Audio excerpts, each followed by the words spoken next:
Bonjour et bienvenue. Aujourd'hui, on se plonge dans un dossier assez singulier. Il nous a été fourni par un auditeur, on a une correspondance, des extraits de règlements, des photos, et l'idée c'est vraiment de décortiquer la frustration d'un habitant de Nyon, en Suisse, un habitant qui se sent, disons, un peu seul face aux nuisances de son quartier. Oui, et ce qui est fascinant, c'est que ce n'est pas juste une plainte, c'est un véritable travail d'enquête citoyen. Le document central, c'est un email, très long, très détaillé. Il est signé d'un certain et adressé à un monsieur Rossella. C'est ça. Et cet email, c'est une plongée en fait dans la vie d'un quartier où la tranquillité, elle semble avoir été un peu oubliée. Oui, complètement. Le ton est passionné, parfois sarcastique, mais toujours incroyablement précis. Et tout a l'air de partir d'un événement assez surprenant. Un petit nouvel an, sur le thème d'Alice au Pays des Merveilles. Ah oui? Ça plante le décor, hein. Alors, allons-y. Plongeons dans le terrier du lapin blanc. Allons-y. Alors, au cœur du problème, on a un établissement. D'après les documents, il a une licence de café-restaurant. D'accord. Et avec une capacité très claire. 70 personnes maximum. Pas de licence de pub, pas de karaoké. Rien de tout ça. Non, rien. Un simple café-restaurant. Et c'est là que toute la tension du dossier commence. On a une définition administrative, légale, d'un lieu, Oui, et de l'autre, on a le récit de ce que ce lieu devient, la nuit. Le résident, il insiste vraiment là-dessus. Sur le papier, c'est une chose, mais dans la réalité qu'il vit, c'en est une autre. documente de manière quasi obsessionnelle. Prenons cet événement, le Petit Nouvel An, le samedi 10 janvier 2026. Il note même que l'apéritif est offert, et il se demande avec une ironie mordante si c'est la municipalité qui régale. On sent déjà qu'il cherche des responsabilités, hein. Exactement. Et ce n'est pas juste l'événement en soi, c'est le mode de fonctionnement qu'il décrit qui est très révélateur.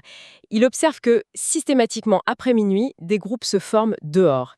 Et il a sa petite théorie là-dessus. Oui, et elle est savoureuse.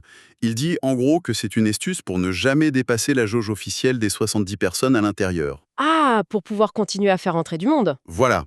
Comme ça, on peut continuer à vendre de l'alcool sans être officiellement en infraction, mais il ajoute, et je le cite, que, bien sûr, la raison officielle, c'est leur soudaine envie de nicotine. Le sarcasme. Le sarcasme est une arme dans cet email. Oui, et ce sarcasme, c'est le symptôme d'un sentiment d'impuissance, en fait. Quand on a l'impression que les règles sont contournées avec une sorte de clin d'œil, l'ironie, ça devient le seul moyen d'exprimer son désaccord. D'autant que ça n'a pas l'air d'être un cas isolé. Il parle d'un autre restaurant, le Terrénal. Normalement, il ferme à minuit, mais le 14 février 2026, il l'aurait vu se transformer, et là ce sont ses mots, en salle de concert. Carrément. Et pour le prouver, il a joint une photo prise de nuit de l'intérieur. Et quand on regarde le cliché, on s'attendrait à voir des tables vides, mais pas du tout. On dirait une soirée privée, avec du monde, des lumières, bien après l'heure. Ce qui nous amène à la question centrale que pose ce dossier. Où finit le café-restaurant et où commence la discothèque déguisée? Et surtout, qui est censé tracer cette ligne et la faire respecter?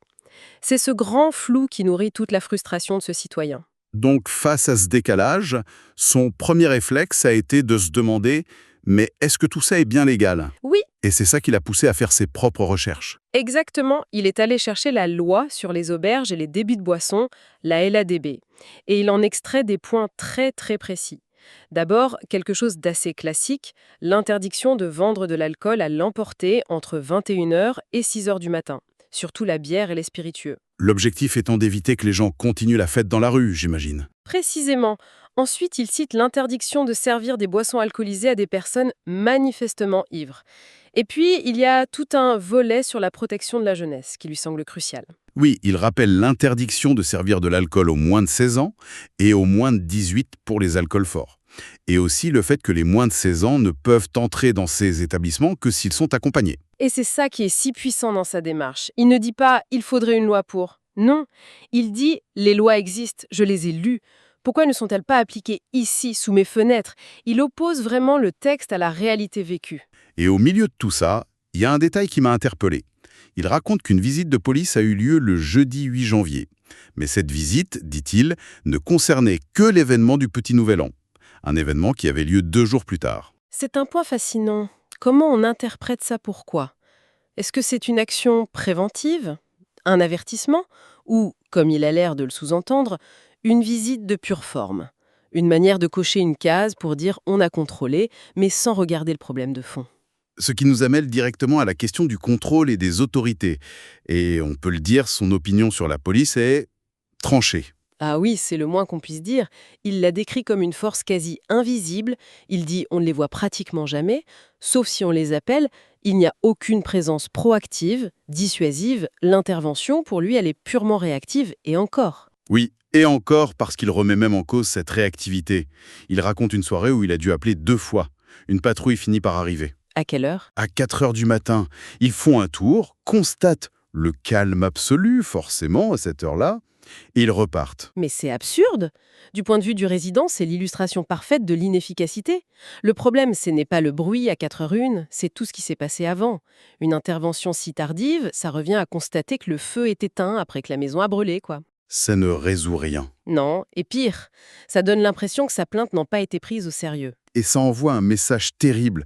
On attend que vous soyez épuisé pour venir constater que vous n'aviez plus de raison de vous plaindre. Il raconte aussi des interactions plus tendues. Suite à un appel, on lui aurait répondu de descendre, ce qui est quand même assez intimidant. Et là, on touche à quelque chose d'important. C'est ce qu'on appelle la justice procédurale. Pour qu'un citoyen garde confiance, il ne faut pas seulement que la loi soit appliquée, il faut aussi qu'il sente que la procédure est juste, qu'il a été écouté, respecté. Quand on lui dit de descendre ou quand la police arrive 6 heures trop tard, ce sentiment de justice, il est anéanti. Ce qui explique sans doute ce sentiment d'abandon total.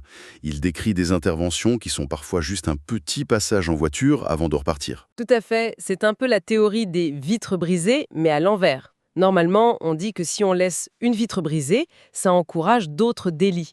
Ici, lui, ce qu'il perçoit, c'est que les petites infractions, le bruit, le non-respect des horaires sont systématiquement ignorés. Pour lui, la vitre est brisée tous les soirs et personne ne vient la réparer. Du coup, sa confiance s'effondre. Pas seulement envers la police, mais envers tout le système. Et cette perte de confiance, elle est palpable. Ça commence comme une plainte de voisinage et ça se termine en véritable réquisitoire politique. Le ton change, il devient de plus en plus acide. Oui, on passe de l'observation à l'accusation. Il utilise des mots très forts comme omerta, ce qui sous-entend une conspiration du silence. Il dit se sentir avec les autres habitants pris pour des imbéciles. Il a le sentiment qu'il y a une volonté de ne rien changer. Et pour exprimer cette exaspération, il n'y va pas de main morte. Il y a cette phrase qui est une vraie déflagration dans l'email. Ah oui, Il serait aussi possible de gagner de l'argent avec un bordel. C'est choc, c'est violent, mais ça dit tout de son état d'esprit. c'est une manière très crue de dire si le seul objectif qui justifie tout, c'est le profit, alors où est-ce qu'on s'arrête? Si on peut transformer un restaurant en boîte de nuit en toute impunité, pourquoi ne pas aller plus loin? C'est une rhétorique de l'absurde pour dénoncer une situation qui lui semble absurde. Il continue sur cette lancée avec une suggestion pleine d'ironie amère. Il propose de tout simplement supprimer ces règlements datant de l'âge de pierre et d'instaurer l'anarchie. Et sa vision de l'anarchie est terrible. Il dit « Les locataires n'auraient qu'à payer leur loyer excessif à temps et à se taire. » C'est d'une noirceur. Ce qu'il dénonce, c'est une hiérarchie des droits. Le droit de faire du commerce, de faire la fête, semble, dans sa réalité, primer sur le droit fondamental à la tranquillité chez soi. Il se sent comme un simple payeur de loyer dont le bien-être n'a aucune valeur. Et les politiciens ont tout ça? Ils en prennent pour leur crade. Ils les voient sourire sur de magnifiques affiches partout en ville et ils l'opposent cette image parfaite à la saleté de sa rue au petit matin.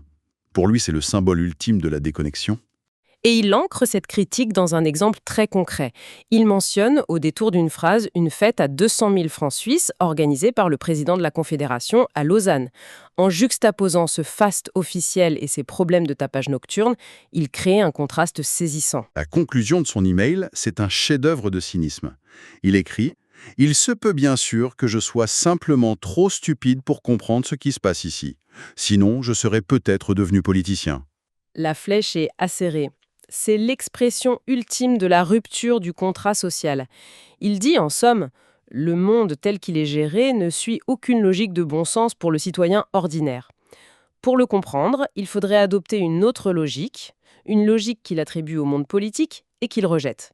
C'est une déclaration de divorce avec le système, en fait. Si on prend un peu de recul, ce qu'on a là, c'est le parcours complet d'un citoyen qui passe de la simple gêne à la désillusion totale. Il a tout fait, observé, documenter, contacter les autorités, se renseigner sur les lois. Et au final, il se retrouve seul avec son sentiment d'injustice. C'est un microcosme parfait des tensions de la vie en ville. Le besoin d'avoir des lieux de vie dynamiques, face au droit, au sommeil, à la paix. Ce qui est tragique ici, ce n'est pas tant le conflit lui-même, ces conflits existeront toujours, c'est la faillite perçue de l'arbitrage. Le citoyen a le sentiment que l'arbitre, l'autorité publique, a choisi son camp. Ou pire, qu'elle a quitté le terrain. Et il termine sur une note qui laisse songeur. À la toute fin de son email, il ajoute des liens vers de grands festivals de la région, les hivernales, Antigel, avec ce seul commentaire: peut-être que cela aide simplement à ignorer la réalité. Et ça nous laisse avec une question fondamentale qui dépasse largement le cas de Nyon. Où est-ce qu'on place le curseur entre la vie nocturne et culturelle que les villes encouragent pour être attractives et la qualité de vie des gens qui y habitent à l'année? C'est une question d'équilibre.